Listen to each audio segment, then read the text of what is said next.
Imagine for a moment that you are 7 years old. The front door clicks shut behind you. It's 8 a.m.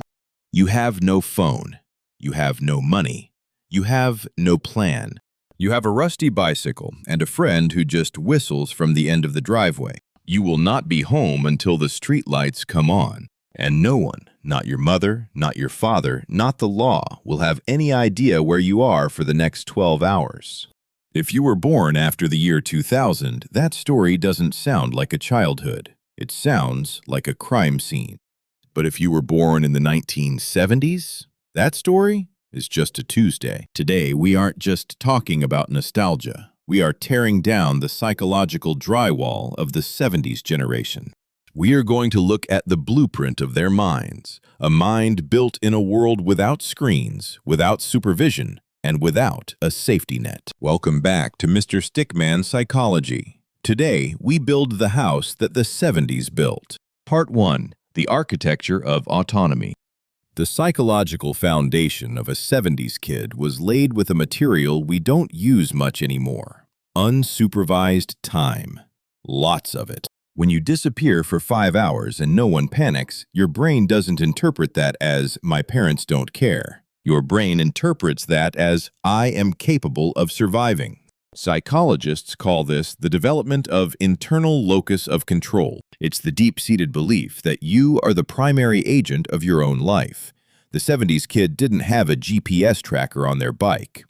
If they got lost, they didn't call for an Uber. They looked at the sun. They remembered a landmark. They asked a stranger, gasp, for directions. This created a neurological hardwiring that is almost extinct today. The "I'll figure it out" circuit. You see it in 70s kids today. They might be 50 years old, staring at a smart TV remote, completely baffled. But watch them. They don't give up. They press buttons until it works. They have no idea what they're doing, but that inner voice, the one forged in the woods behind the school, the one that built a go-kart that barely worked, the one that negotiated with the neighborhood bully, that voice whispers, "You're not going to die here. Adapt." Part 2. The Raw Materials. The War in the Walls. But to truly understand the 70s kid, you have to look at the walls they grew up inside, because those walls weren't built by the 70s. They were built by the 1940s. Most 70s kids were raised by the silent generation or the greatest generation. These were people who had stared into the abyss. They had seen real hunger, not "I'm hungry for a snack" hunger, but "there is literally no food in this city" hunger. These parents didn't do gentle parenting. They didn't do therapy talk. They did silence. And here is the profound psychological transfer that happened. The 70s kid learned that life is heavy, but you don't complain about the weight. You just carry it. If a 70s kid fell down and scraped their knee, the parent didn't run over with a bandage and an apology to the sidewalk. The parent looked from the porch and said, "You're okay, walk it off." That wasn't cruelty. That was a survival lesson passed down from a generation that had seen soldiers walk through blizzards with frostbitten feet. The message was clear. Pain is information, not a disaster. This is why 70s kids matured differently. They didn't have age-appropriate chores. They had responsibilities. You helped fix the car not because it was fun, but because that's how you got to school on Monday. You watched the younger siblings not because you got paid, but because that's what families did. Part 3. The Bridge People.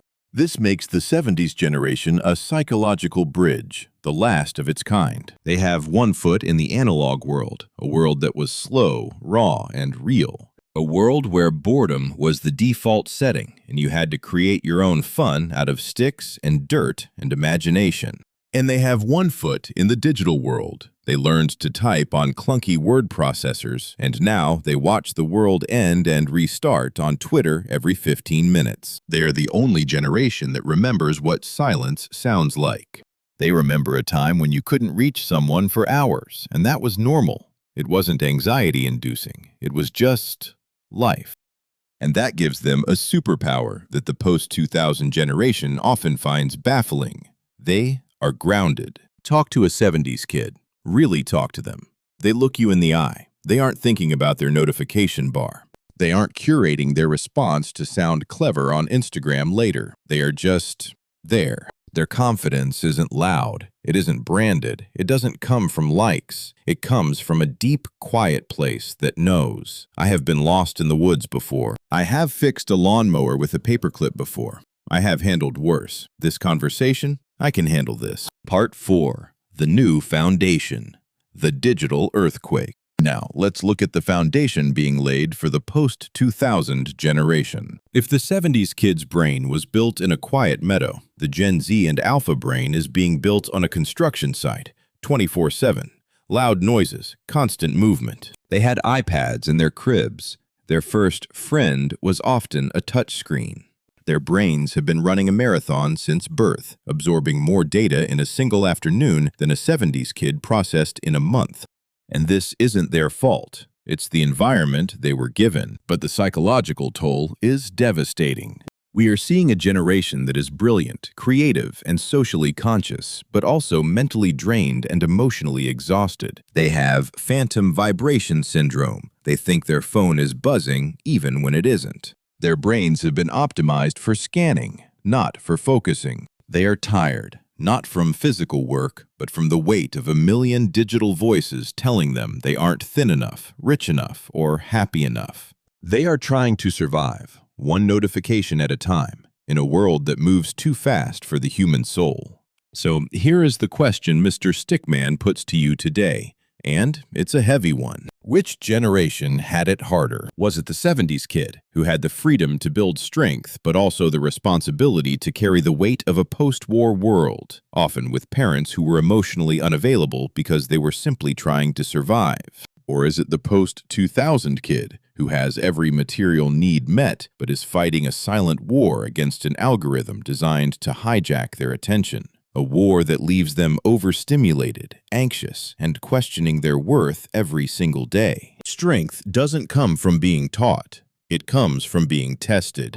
The 70s generation was tested by the absence of things. Absence of safety nets, absence of comfort, absence of emotional validation. The 2000s generation is being tested by the overwhelming presence of things, presence of information, presence of comparison, presence of digital noise. So, I want to know, 1. Which generation do you think had it harder and why? 2.